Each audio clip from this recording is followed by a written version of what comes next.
Have you ever sat down to rest and felt anxious instead?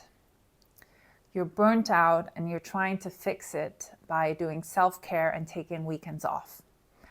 But if you're burnt out and you're finding it hard to slow down, there's probably something deeper happening that can't be fixed with just a massage or a weekend off.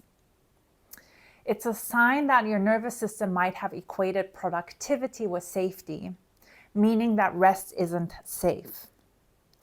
Today, I'm going to explain why that happens and how you can retrain your body so that you experience rest as restful. I'm Naomi Galinsky, a somatic experiencing practitioner, a somatic trauma therapist, and nervous system educator. I came to this work through my own decade-long healing from chronic fatigue, fibromyalgia, chronic insomnia, migraines, IBS, and a whole bunch of chronic illnesses. And this channel is here for you to understand your human experience through the lens of nervous system, trauma resolution, your childhood, transgenerational patterns, and cultural messaging. Let's start with the hormonal chemistry and physiology of stress and burnout.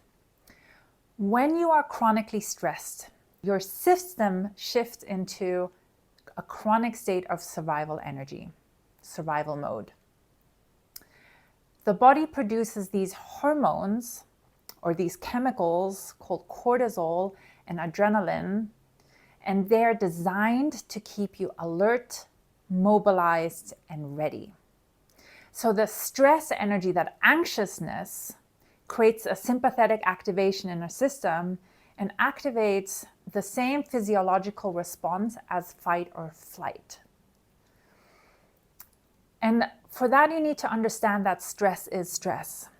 Whether it's emotional stress, environmental stress, external stress, whether it's the presentation you have to do, the colleague you don't get along with, or it's an actual threat of an animal attacking you, the nervous system doesn't distinguish between the stressors.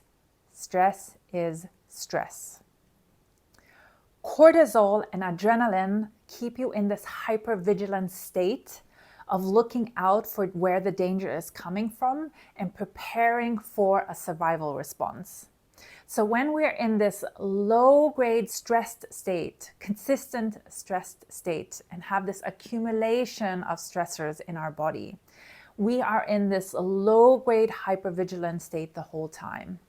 And this hypervigilance, these hormones, block our system from being able to rest. For our system to be able to enter this parasympathetic state of rest, digest, and also connection and co-regulation and this social engagement system. Cortisol and adrenaline keep you in this hypervigilant state, meaning it's looking out for where the danger is coming from. You're triggered, where's the stress coming from, and it's preparing you for a survival response. And this hypervigilant state is preventing your system to go into this rest, digest, co-regulation, connection, socially engaged part of our system, which is the sympathetic nervous system. Now, I won't go into a lot of detail, but the parasympathetic nervous system is also the branch that ends us shutting down, collapsing, freezing when we can't escape the threat, or when we've been in this hypervigilant state for so long that we now are adrenally depleted, can't produce cortisol and adrenaline anymore, and we end up in full-out burnout. Now, because we have cortisol and adrenaline running in our system and we're hypervigilant, when we try to slow down, our bodies can't just switch off. We feel the wiredness underneath. We feel the buzzing. We feel on edge. We feel agitated, and it feels impossible to relax. And that's also when the mind starts going in loops, because the mind is receiving messages from the body, saying that we're not safe, we're stressed, something is wrong, and the mind is trying to analyze and understand why we're stressed. That's the chemical or hormonal part of why we can't rest. Let's go a layer deeper. Why does rest not feel safe in the body? Why does our nervous system associate productivity with safety? And why is slowing down risky? You might have the thoughts of, if you stop being productive, who are you? If you rest, are you lazy? If you nap, are you falling behind? And so being busy protects us from judgment, from being shamed, from rejection, from not feeling good enough, and essentially not feeling lovable. And our nervous system is wired to avoid social exclusion. So if we go into the prehistoric days, tens of thousands of years ago, we lived in tribes. And if we got ostracized and pushed out of a tribe, what were your survival chances alone in the wild? A lot less, right? So being part of the tribe, being included, belonging meant survival, meant safety. And this is why mammals develop this ventral vagal part of our parasympathetic nervous system, which is safety through connection and co-regulation. So rejection is an actual survival threat to us. Therefore, productivity becomes protection, and the busyness becomes an armor. And how do we develop these patterns? They don't develop in isolation. We grow up inside systems that train our nervous system that productivity equals value, equals safety.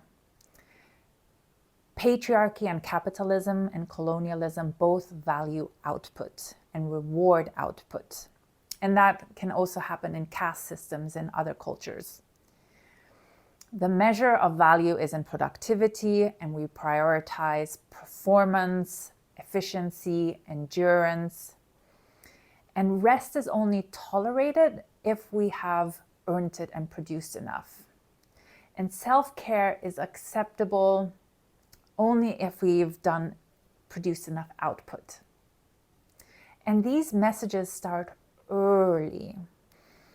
I'm going to read out some proverbs that we've all heard from when we were a young age. And I'm going to read it out. No pain, no gain. Nothing worth having comes easy. Work now, play later. Don't be lazy. Busy is good. Time is money. You deserve it after all that hard work. Treat yourself. You've earned it. Right? So you have to earn, justify, and be productive to rest and take care of yourself. And then we have the ancestral or transgenerational trauma that was passed down to us. Many of us have grandparents or great-grandparents who were in World War II, in some kind of world war around the world, political instability, economic collapse. They migrated country, and they experienced scarcity, and their life was actually threatened. And in those environments, pushing through was survival. Rest, relaxation was not an option. And when these traumas don't get processed and resolved in that generation, they get passed down genetically through our DNAs cellularly to us. So not just through the behavior of our parents, it gets passed down through the DNA from our grandparents and beyond. So our nervous system is now wired for keep going, don't slow down, that's dangerous. So when your body is trying to slow down and you're having trouble, it's not just reacting to the present moment situation. It's a compounded, accumulated effect of the cultural messaging, the ancestral and transgenerational trauma that was passed down to us. And being busy and doing things, instead of that being something that we produce or do, it becomes our identity. You're the high functioning one, the reliable one, the one that gets things done fast, the strong one, the one that can keep it all together. And as we suppress our actual authenticity and our authentic needs, grief and fear and emptiness and shame, for example, they will want to bubble up.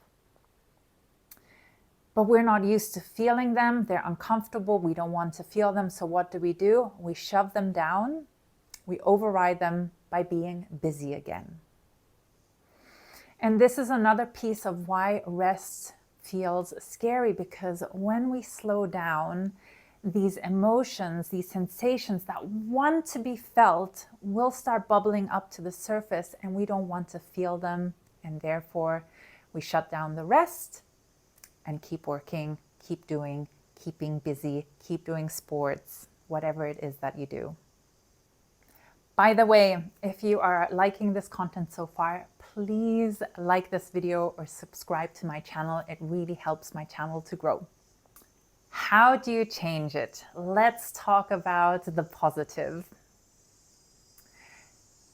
To come out of these deep states of chronic stress, of hypervigilance and burnout,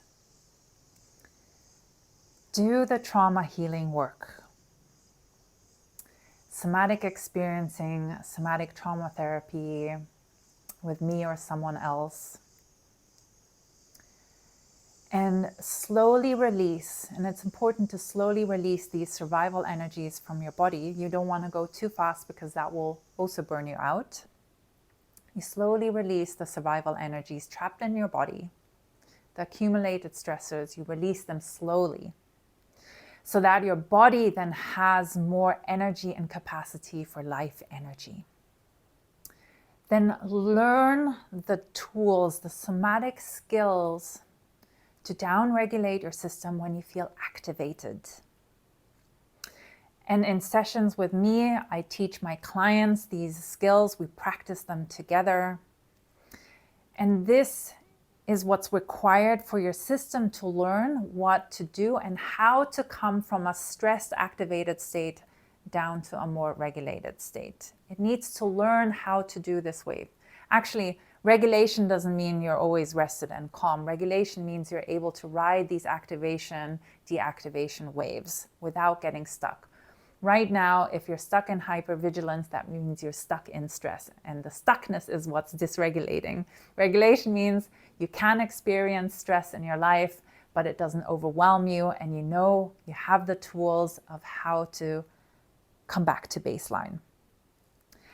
And then the third part is what you can start implementing now straight away is take more breaks during the day. If you are glued to your chair at work for 8 hours, you eat at your desk, you don't go out for walks, you don't move, that accumulates stress throughout the day. And at the end of the day, you're going to have a hard time coming down from up here. Whereas if you take the breaks during the day, you do these small waves of, oh, you've been busy, a bit stressed, you come back down. Oh, you're a bit busy, stressed, you come back down. So at the end of the day, you're not de-stressing, decompressing from up here, but from down here. And there are amazing things like just standing up and stretching, go outside and see the sunlight for 2 minutes, have lunch with a colleague and take an actual break. This is not crazy science. These are basic things. And I know it's hard to create these habits, but set yourself a reminder. Find ways to take these breaks. They are important for nervous system health. In summary, If you're burnt out and can't slow down, it's most likely because your nervous system has equated productivity with safety. And your nervous system can learn for rest to feel safe and for rest to feel restful. And for that, it requires repetition, support, doing the somatic practice, doing the trauma healing work.